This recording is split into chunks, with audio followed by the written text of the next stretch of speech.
2013 के बाद इस साल होने वाला है महाकुंभ 2025, यानी कि 12 साल का इंतजार बस कुछ ही दिनों में खत्म हो जाएगा। एक बार फिर से संगम नगरी तैयार है। श्रद्धालुओं में इसका जबरदस्त क्रेज भी है। अभी से ही प्रयागराज में अद्भुत छटा देखने को मिल रही है। गंगा किनारे का रिवर फ्रंट हो या शहर की एंट्री गेट्स हो, हर कोई इस वक्त बस वहां की तस्वीरों को निहार रहा है। लेकिन इस बार का महाकुंभ बहुत ज्यादा खास होने वाला है। क्यों है इस बार का महाकुंभ इतना खास, आपको एक एक चीज बताएंगे, लेकिन शुरुआत संगम नगरी से आई तस्वीरों के साथ करेंगे। महाकुंभ के लिए संगम नगरी पूरी तरह से तैयार है और 2025 में नागा साधुओं की एंट्री जो है वो भी हो चुकी है। ढोल नगाड़ों की थाप पर झूमते गाते संत जो हैं, साधु संत, वो वहां पर नजर आए। लगातार तैयारियां जो हैं वो महाकुंभ की जा रही हैं। महज कुछ ही दिन यहाँ पर बाकी हैं। संतों का आगमन वहां पर लगातार जारी है। 2013 की अगर हम बात करते हैं तो 12 करोड़ के करीब श्रद्धालु तब पहुंचे थे और अब ये कहा जा रहा है कि 40 करोड़ श्रद्धालु वहां पर पहुंच सकते हैं और उसको लेकर तैयारियां भी उसी हिसाब से की जा रही हैं और इसी लिहाज से मेले का आकार बढ़ाया गया है। योगी आदित्यनाथ मुख्यमंत्री, जिन्होंने निरीक्षण यहाँ पर किया है, अधिकारियों को निर्देश दिए हैं जहाँ पर भी कमी पाई गई है। 40 वर्ग किलोमीटर का पूरा इलाका जिसको खूब सजाया गया है और महाकुंभ को लेकर जबरदस्त उत्साह तो है ही। ऐसे में आपको इसकी सबसे लेटेस्ट तस्वीरें भी दिखाते हैं। एक तरफ संगम नगरी की ड्रोन तस्वीरें और दूसरी तरफ सबको 13 जनवरी का इंतजार है। ये दो तस्वीरें आपको दिखा रहे हैं। संगम नगरी की ड्रोन तस्वीरें यहाँ पर आपके सामने है। बस अब 13 तारीख का इंतजार यहाँ पर किया जा रहा है। तैयारियां पूरी यहाँ पर, मास्टर प्लान पर तेजी से काम भी यहाँ पर चल रहा है। सुरक्षा को लेकर भी पुख्ता इंतजामात किए गए हैं। अभेद्य किले में ये तब्दील हो जाए, इसको लेकर भी तैयारियां की जा रही हैं।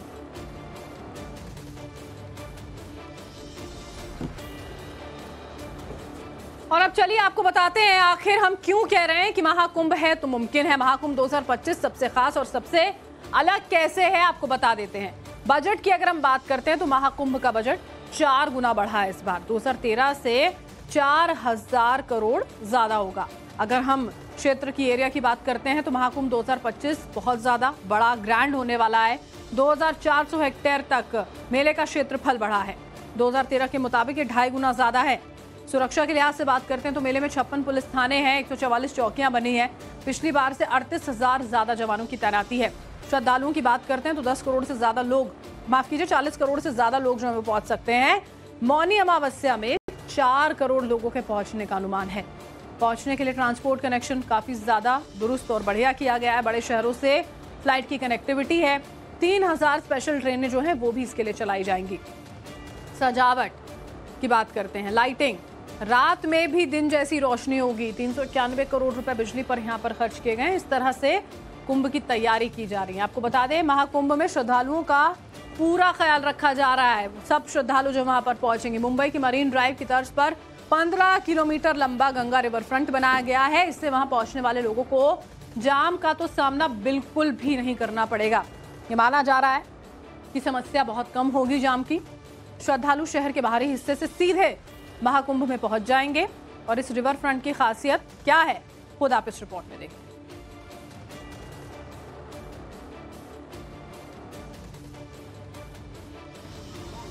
प्रयागराज में 12 साल बाद लगने वाला महाकुंभ कई कीर्तिमान का साक्षी बनने जा रहा है। 45 दिनों तक चलने वाले इस महाकुंभ में लगभग 40 करोड़ श्रद्धालु आस्था की डुबकी लगाएंगे और उनके लिए योगी सरकार की ओर से विशेष इंतजाम किए गए हैं। और इन्हीं व्यवस्थाओं में से एक है मुंबई के मरीन ड्राइव के तर्ज पर बना ये गंगा रिवर फ्रंट, जो महाकुंभ क्षेत्र में गंगा के ठीक किनारे ये बनाया गया है। लगभग 15 किलोमीटर ये लंबा रिवर फ्रंट है जो रसूलाबाद को सीधे नागवास्कु से जोड़ेगा। और इसके बनने के बाद से जो श्रद्धालु होते थे उनको अब जाम से मुक्ति मिल जाएगी, क्योंकि उनको पहले शहर के अंदर से होकर आना पड़ता था, लेकिन अब वो सीधे महाकुंभ क्षेत्र में आएंगे और संगम में डुबकी लगा सकते हैं। अगर इस रिवर फ्रंट के बारे में हम आपको दिखाने की कोशिश करें तो यहाँ पर जगह जगह कुछ इस तरीके के जो पत्थर के बेंच बनाए गए हैं। आप देखिए कि ये पत्थर के बेंच बनाए गए हैं और यहाँ पर बैठकर जो श्रद्धालु होंगे, जो संत होंगे, वो महात्मा होंगे, वो आसानी से गंगा के इस खूबसूरत नजारे को देख सकते हैं। और यहाँ पर देखिए किस तरीके की शानदार पेंटिंग्स की गई है। अगर इसके साथ ही हम आपको दिखाने की कोशिश करेंगे तो इस रिवर फ्रंट के दूसरी तरफ अगर दूसरे हिस्से के छोर के बारे में दिखाने की कोशिश करें तो यहाँ पर इस तरीके के खूबसूरत पार्क जो हैं वो जगह जगह बनाए गए। ये डॉल्फिन पार्क यहाँ पर बनाया गया है और आप देखिए कि लोहे की रेलिंग्स लगाई गई है और इसके साथ ही यहाँ पर जो अलग अलग जो पेड़ पौधे हैं उनको यहाँ पर लगाया गया है। अंदर आप देखेंगे कि एक डॉल्फिन की एक प्रतीकात्मक एक जो स्टैचू है वो लगाई गई है और अंदर अभी हालांकि अभी थोड़ा बहुत काम चल रहा है, लेकिन माना यह जा रहा है कि आने वाले 4 से 5 दिनों में ये पूरा जो पार्क है वो बनकर तैयार हो जाएगा। और देखिए नॉर्मल व्यवस्था तो इस महाकुंभ में है, इसके अलावा महाकुंभ हाईटेक भी होने वाला है। कैसे हाईटेक रहेगा महाकुंभ, ये समझिए जरा। एआई कैमरे के जरिए क्राउड मैनेजमेंट, जो भीड़ वहां पर होगी उसका मैनेजमेंट यहां पर किया जाएगा। क्राउड मैनेजमेंट के लिए 328 एआई कैमरास जो हैं वो लगाए गए हैं और इन कैमरों के जरिए पार्किंग मैनेजमेंट होगा। ट्रैफिक मैनेजमेंट के लिए भी एआई कैमरे इंस्टॉल कर दिए गए हैं। एंटी ड्रोन कवरेज में मेला रहेगा, बिना इजाजत मेले में कोई भी ड्रोन नहीं उड़ा पाएगा, यानी कि ड्रोन का इस्तेमाल नहीं हो पाएगा। रोबोट से आग बुझाने के लिए फायर ब्रिगेड जो है वो मौजूद होगी। 4 एटीवी और फायर रोबोट का इस्तेमाल शुरू किया गया है। डूबने वालों को अगर इस तरह की स्थिति पैदा होती है कि कोई डूब रहा है तो रोबोट उसे बचाएगा। 140 किलो से ज्यादा के वजन तक रेस्क्यू किया जा सकेगा। T3 ड्रोन से मेले की निगरानी यहाँ पर की जाएगी। ऊंचाई पर इंस्टॉल किए गए हैं हाईटेक कैमराज और इसी के साथ में देखिए घर बैठे भी महाकुंभ के दर्शन हो पाएंगे। टीवी, सोशल मीडिया पर बाकायदा लाइव स्ट्रीमिंग की जाएगी। महाकुंभ ऐप, सहायक चैटबॉट मौजूद हैं और चैटबॉट 11 भाषाओं में जवाब देने में भी सक्षम है। इसी बीच में देखिए अब आपको संगम नगरी पहुंचे रुद्राक्ष वाले बाबा से भी मिलवाते हैं। सिर पर 45 किलो रुद्राक्ष का वजन लेकर चलने वाले रुद्राक्ष वाले बाबा से हमने बातचीत की।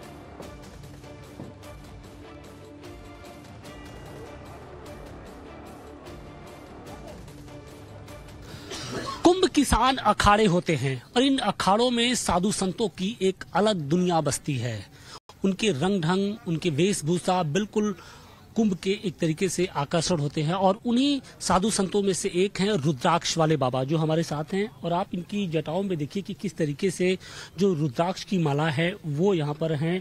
लगभग 45 केजी जो इनका वजन है वो बताया जाता है और इसके साथ ही न सिर्फ जटा बल्कि आप इनके जो कवच देखेंगे वो भी रुद्राक्ष से बने हुए हैं। और रुद्राक्ष को भगवान शिव का सबसे प्रिय माना जाता है और हिंदुत्व का उसे प्रतीक के तौर में भी माना जाता है। रुद्राक्ष वाले बाबा यानी गीतानंद गिरी महाराज जी हैं। हम उनसे इस रुद्राक्ष की कहानी जानेंगे और किस प्रतिज्ञा के साथ वो इस बार महाकुंभ में पहुंचे हुए हैं। गुरुजी, टाइम्स नाउ नवभारत पे आपका सबसे पहले बहुत बहुत स्वागत। धन्यवाद जी, स्वागत है। 45 किलो वजन के साथ आपकी जटाओं में हम देख रहे हैं रुद्राक्ष है। इसके पीछे की कहानी क्या है, क्या सोच है इसके पीछे? देखो, ये सोच का मतलब नहीं है। हम सनातनीय हैं और सनातन्य के साथ साथ में हम संत भी हैं। एक सनातन्य के साथ साथ में साधु भी हैं। गुरु महाराज की कृपा से, भेग भगवान की कृपा से, गजानन भगवान की कृपा से और भोलेनाथ के शंकर भगवान की कृपा से हमारी जो कृपा हुई है वो संतान इसी के प्रकार से कि जो है हमारे माता पिता जी के संतान इसी से हुई है। तो परमात्मा का जो है दिया हुआ वरदान है। यहीं अर्धकुंभ में से हमने संकल्प लिया था। आज मेरे को 6 साल हो गए हैं, 12 साल की मेरी संकल्प है।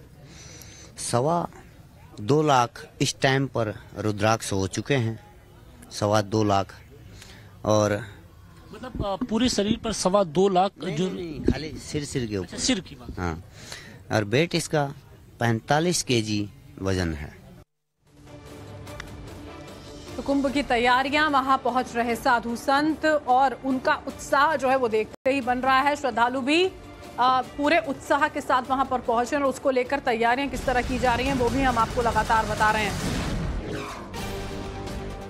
पहले देखिए, महाकुंभ से पहले अभी फिलहाल सुरक्षा व्यवस्था जो है उसको पुख्ता कर दिया गया है। जोरदार सुरक्षा व्यवस्था वहां पर है। जो गाड़ियां उनकी किस तरह से चेकिंग की जा रही है ये भी देखिए। आतंकी हमलों के डर से भी यहाँ पर देखिए, क्योंकि सतर्कता जो है वो बरती जा रही है। चप्पे चप्पे पर पुलिस बल की तैनाती है। सुरक्षा व्यवस्था की ये तस्वीरें हैं, गाड़ियों की किस तरह से वहां चेकिंग की जा रही है वो भी आप इन तस्वीरों में देख सकते हैं। 38,000 से ज्यादा जवानों की तैनाती है। 56 थाने बाकायदा वहां पर बनाए गए हैं। इंस्पेक्टर, सिपाही, एएसपी सब वहां पर मौजूद रहेंगे। अलग अलग सेक्टर्स में यहाँ पर कुंभ को बता दें हम यहाँ पर बांटा गया है। और ये आंकड़े जो बताए वो 2013 के आंकड़े, जब तैयारी वहां पर की गई थी। लेकिन अभी मौजूदा स्थिति की अगर हम बात करते हैं तो अभी फिलहाल पुलिस हाई अलर्ट पर नजर आती है। जवानों की तैनाती यहाँ पर, और उसी के साथ में कनेक्टिविटी को भी बहुत बेहतर बनाने के लिए पूरी कोशिशें की गई हैं। लेकिन सबसे महत्वपूर्ण है सुरक्षा, क्योंकि जब 40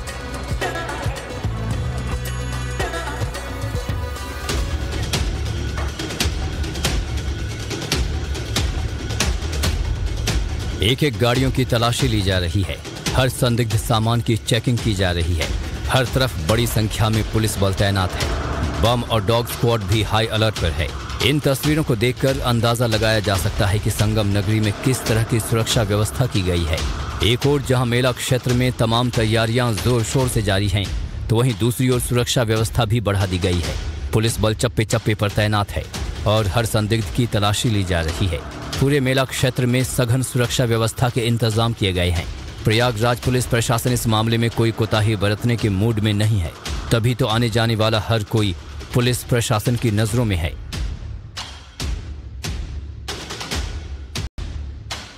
जब से खालिस्तानी आतंकी पन्नू ने धमकी दी है, उसके बाद से पुलिस प्रशासन ने सख्ती और बढ़ा दी है। हर आने जाने वालों की कड़ाई से जांच की जा रही है।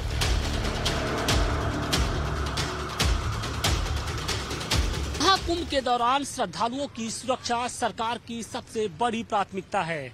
हाल के दिनों में जिस तरीके से खालिस्तानी आतंकी की ओर से धमकी दी गई है और इसके साथ ही पाकिस्तानी आतंकियों के स्लीपर सेल के एक्टिव होने की जो खबर आई है, उसके बाद से मेला क्षेत्र में अब जो सुरक्षा व्यवस्था है वो बढ़ा दी गई है।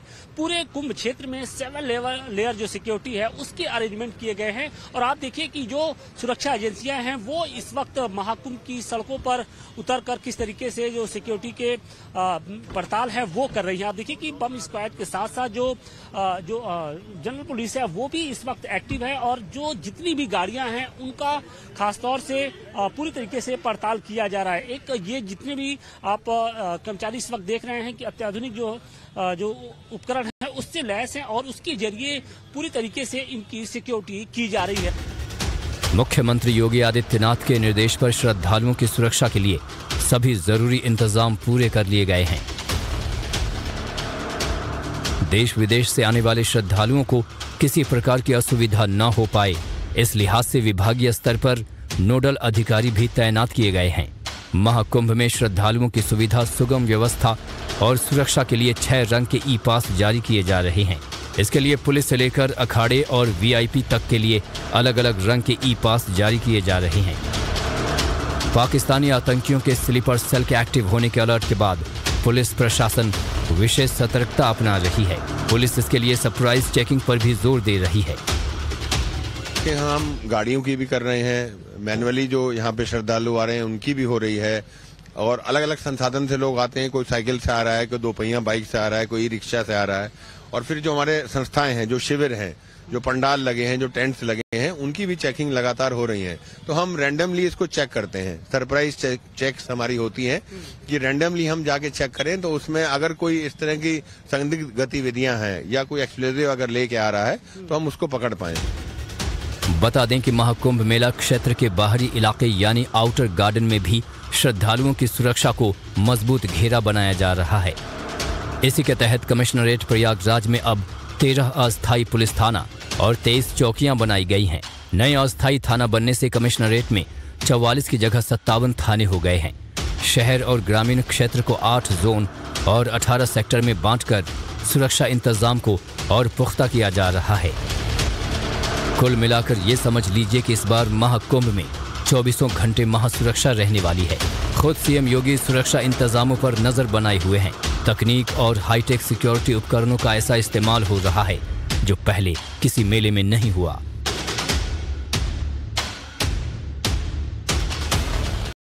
और देखिए, ऐसे में सवाल ये भी है कि आखिर सुरक्षा के इतने कड़े इंतजाम क्यों किए जा रहे हैं। सवाल ये है कि क्या महाकुंभ पर लोन वुल्फ अटैक का खतरा मंडरा रहा है? क्या 1000 हिंदुओं को बम से उड़ाने की प्लानिंग हो रही है? ये सवाल इसीलिए क्योंकि महाकुंभ शुरू होने से पहले अचानक से सुरक्षा एजेंसियां एक्शन मोड में आ गई हैं।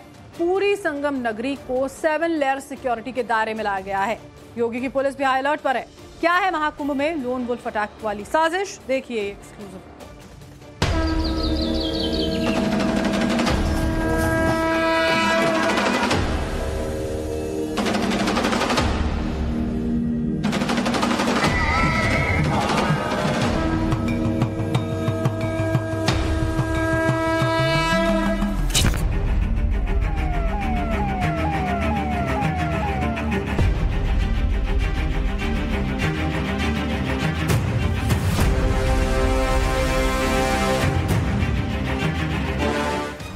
10 दिन बाद दुनिया का सबसे बड़ा धार्मिक समागम शुरू होने वाला है। मौका 12 साल बाद आया है। प्रयागराज, गंगा, यमुना और सरस्वती का संगम। यहाँ सनातनियों का ऐसा जमावड़ा लगेगा कि पूरी दुनिया इसे निहार रही होगी। मोदी योगी सरकार में होने वाले पहले महाकुंभ का महाआयोजन न भूतो न भविष्यति वाला होने जा रहा है। 45 दिनों में इस महाअनुष्ठान में 45 करोड़ सनातनियों के आने की उम्मीद है।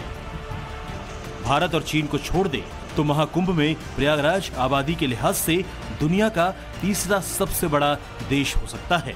जाहिर है आयोजन इतना बड़ा है तो सुरक्षा की चुनौती भी बहुत बड़ी है, क्योंकि कट्टरपंथियों की नापाक प्लानिंग बहुत बड़ी है। टारगेट पर सनातनी है। यकीन नहीं होता तो प्रयागराज पुलिस की ओर से दर्ज इस नाम पर गौर कीजिए। नाम है नसर पठान। इस शख्स पर भारतीय न्याय संहिता की अलग अलग धाराओं में केस दर्ज किया गया है। आरोप है कि नसर पठान ने महाकुंभ में बम ब्लास्ट की धमकी दी थी। 1000 हिंदुओं को मौत के घाट उतारने की बात कही थी। ये धमकी नसर कट्टर मियां नाम के एक इंस्टाग्राम अकाउंट से दी गई है, जिसके स्क्रीनशॉट को एक शख्स ने अपने एक्स प्लेटफॉर्म पर शेयर किया था।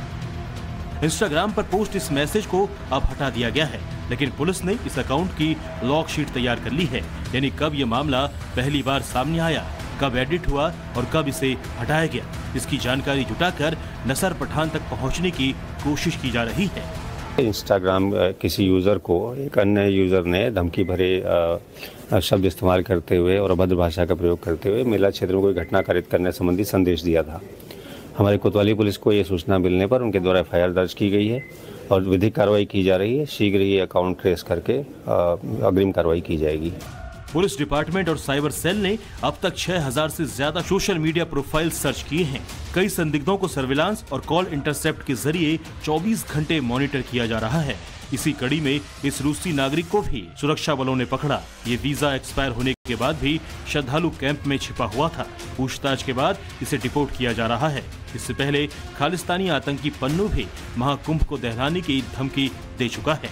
जाहिर है सुरक्षा एजेंसियां किसी भी धमकी को हल्के में नहीं ले रही हैं। इंटेलिजेंस ब्यूरो और लोकल इंटेलिजेंस यूनिट लगातार खुफिया इनपुट को खंगालकर थ्रेट को मॉनिटर कर रही है।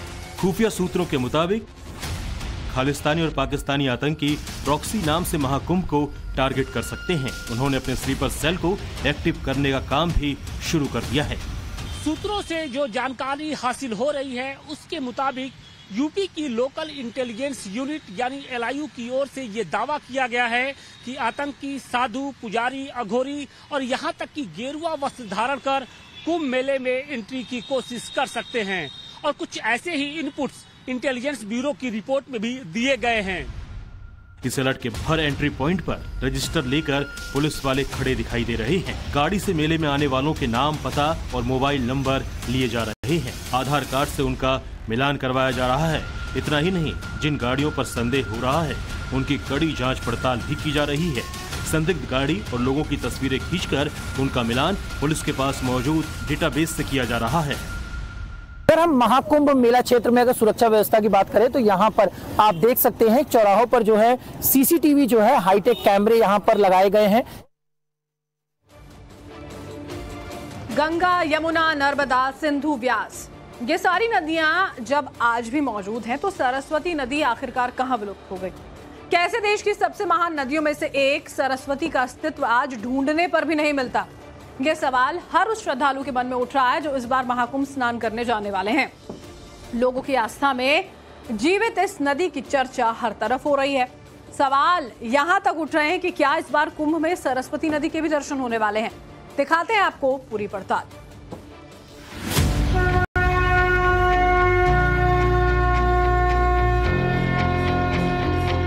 दश तीर्थ सहस्राणि तीस्र कोट्यस्तथा अपराः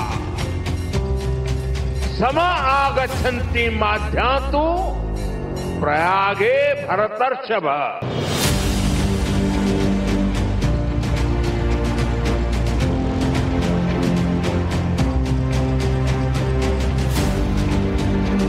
हमारा ये सरस्वती द्वार है, ये भव्यता का सबसे पहला प्रतीक है हमारा, और ये दर्शाया कि हमारा जो कुंभ है कितना भव्य और दिव्य होने वाला है। बहुत बहुत धन्यवाद माता सरस्वती के, प्रणाम हमारी तरफ से।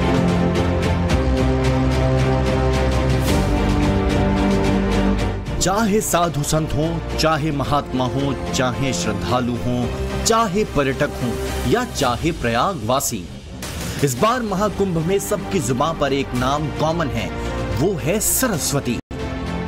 इस बार के महाकुंभ में स्पष्ट दिख रहा है कि सनातन के वो चिन्ह जो चाहे प्रत्यक्ष रूप से भले दिखाई न दे रहे हों, लेकिन उन्हें न तो मिटाया जाएगा न ही भुलाया जाएगा, बल्कि उन्हें पुनर्जीवित करने का काम किया जाएगा। महाकुंभ में आने वाले साधु संतों और श्रद्धालुओं की जुबान पर सरस्वती छाई हुई हैं। हर तरफ सरस्वती की चर्चा हो रही है। प्रयागराज के इस संगम तट पर गंगा और यमुना का साक्षात संगम तो होता है, लेकिन एक और नदी है जो अदृश्य है, नाम है सरस्वती नदी। विलुप्त होने के बाद भी सरस्वती की जो महिमा है वो कम नहीं हुई है।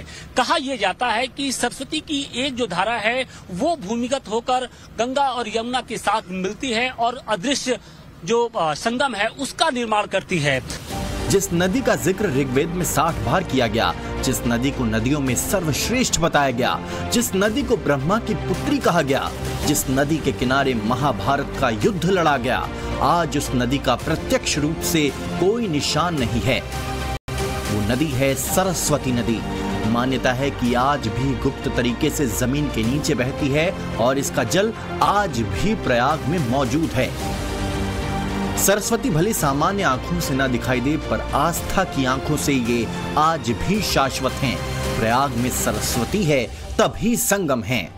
यही वजह है कि मोदी सरकार इसके पुनर्जीवित करने का काम लगातार कर रही है। निर्मल अविरल जलधारा के अपने संकल्प के साथ प्रधानमंत्री मोदी जब संगम नगरी पहुंचे तो उन्होंने सरस्वती कूप आकर यहाँ स्थापित मां सरस्वती की प्रतिमा का जल व गौ दुग्ध से विधिवत अभिषेक किया। उन्होंने दीप अर्पित करते हुए माता सरस्वती की प्रतिमा को शहद और पुष्प अर्पित किए। साल 2019 के कुंभ के पहले इसका जीर्णोद्धार कराया गया था। जहां सरस्वती की भूमिगत जलधारा है उसे सरस्वती कूप का नाम दिया गया। मान्यता है कि सरस्वती भूलोक में गंगा और यमुना के संगम से भी मिलती हैं। विशेषज्ञों की माने तो सरस्वती कूप को त्रिवेणी की गुप्त धारा माना जाता है। ये गंगा, यमुना, सरस्वती, कावेरी, नर्मदा जैसी अनगिनत पवित्र नदियों का देश है। उनका संगम, उनका समुच्चय, उनका योग, उनका संयोग, उनका प्रभाव, उनका प्रताप, ये प्रयाग है। सीएम योगी आदित्यनाथ ने घोषणा की है कि इस महाकुंभ में श्रद्धालु सरस्वती कूप का पवित्र जल अपने साथ लेकर जा सकेंगे। संगम नगरी में एंट्री के लिए 4 मुख्य द्वार बनवाए गए हैं, जिनमें से एक का नाम सरस्वती द्वार रखा गया है। महाकुंभ की दिव्यता और भव्यता सिर्फ संगम किनारे ही नहीं देखने को मिलेगी, बल्कि प्रयागराज के अंदर दाखिल होने के साथ ही श्रद्धालुओं को सरस्वती के दर्शन होंगे। जी हाँ, प्रयागराज में पहुंचते ही यानी प्रयागराज की सीमा के अंदर दाखिल होने के पहले ही कुछ इस तरीके के भव्य जो द्वार हैं वो बनाए गए हैं। फिलहाल देखिए, इस वक्त हम वाराणसी की ओर से आने वाली जो मुख्य सड़क है उसके पास मौजूद है और यहाँ पर देखिए कि सरस्वती द्वार का निर्माण कराया गया है। लगभग अंतिम चरण में निर्माण कार्य चल रहा है, सिर्फ लाइटें लगाई यानी बाकी बताया जा रहा है। और अगर आप इस प्रवेश द्वार को देखें तो राजस्थान के लाल पत्थरों से इसको बनाया गया है और इन लाल पत्थरों पर किस तरीके से जो नक्काशी है वो की जा रही है, बेहद खूबसूरत नक्काशी की जा रही है। ठीक सामने आप देखेंगे कि मां सरस्वती की एक बड़ी सी जो प्रतिमा है वो बनाया गया है और उसके ऊपर एक भव्य मंडप बनाया गया है। पर जिस महान नदी का पौराणिक महत्व इतना ज्यादा है, आखिरकार वो कहाँ गई? क्या वो सूख गई? क्या इसने अपना रूप बदल लिया, या फिर ये सिर्फ जनमानस की आस्था में ही मौजूद थी? कई शोध में दावा किया गया है कि आज भी ये नदी हरियाणा, पंजाब और राजस्थान से होती हुई जमीन के नीचे से बहती है। सरस्वती के पुनरुद्धार के लिए मोदी सरकार और हरियाणा सरकार 2015 से लगातार काम कर रही है। ONGC और इसरो ने नदी के अस्तित्व के लिए तथ्य जुटाए। रिमोट सेंसिंग और सैटेलाइट चित्र से पेलियो चैनल यानी जमीन के भीतर जल भंडार पर स्थिति को समझने की कोशिश हुई। ONGC ने हरियाणा के यमुनानगर में आदि बद्री, जिसे सरस्वती का उद्गम माना जाता है, वहां से लेकर जयपुर तक 500 मीटर गहरे 12 बोरवेल बनाए। कुछ शोधकर्ताओं की माने तो सरस्वती कभी प्रयागराज पहुंची ही नहीं थी, बल्कि ये हरियाणा से निकलकर अरब सागर में मिलती थी। पर आखिरकार क्या है सरस्वती नदी का सच? ये सवाल आज भी स्कॉलर्स, साइंटिस्ट और जियोलॉजिस्ट्स को परेशान करता है। निश्चित रूप से एक नदी थी जिसका नाम सरस्वती दिया गया है। उसका नाम हम कुछ और भी रख सकते थे, लेकिन निश्चित रूप से प्रामाणिकता के साथ हम ये कह सकते हैं कि एक सरस्वती नदी वहां से बहा करती थी। पेलियो चैनल भी इस बात का संकेत देते हैं कि उस जगह पर कोई न कोई एक विशालकाय नदी भूतकाल में थी। इसका मतलब हम ये बोल सकते हैं कि निचली सतह में भी पानी के जो अवशेष मिलते हैं, उस जगह पे एक नदी हम मान सकते हैं कि नदी वहां पे हुआ करती थी। पर प्रयागराज में भले ही सरस्वती दिखाई न देती हों, लेकिन लोक चेतना में इसका अस्तित्व सदियों से बना हुआ है। अनगिनत वर्षों से ये नदी अपने साथ आस्था को जोड़े हुए है। लोक आस्था ही नहीं, बल्कि धर्म गुरुओं ने भी सरस्वती के अस्तित्व को हमेशा से माना है। प्रयाग में माँ सरस्वती के बिना माँ गंगा और माँ यमुना का नाम लेने को भी अधूरा माना जाता है। माना जाता है कि भगवान परशुराम ने जब धरती से अत्याचारियों का नाश किया, तब उन्होंने सरस्वती नदी में स्नान किया। ये भी माना जाता है कि महाभारत का युद्ध भी सरस्वती नदी के किनारे ही लड़ा गया था। महाभारत का युद्ध जीतकर जब पांडव स्वर्ग की ओर जा रहे थे, तब भी उनके रास्ते में सरस्वती नदी आई थी।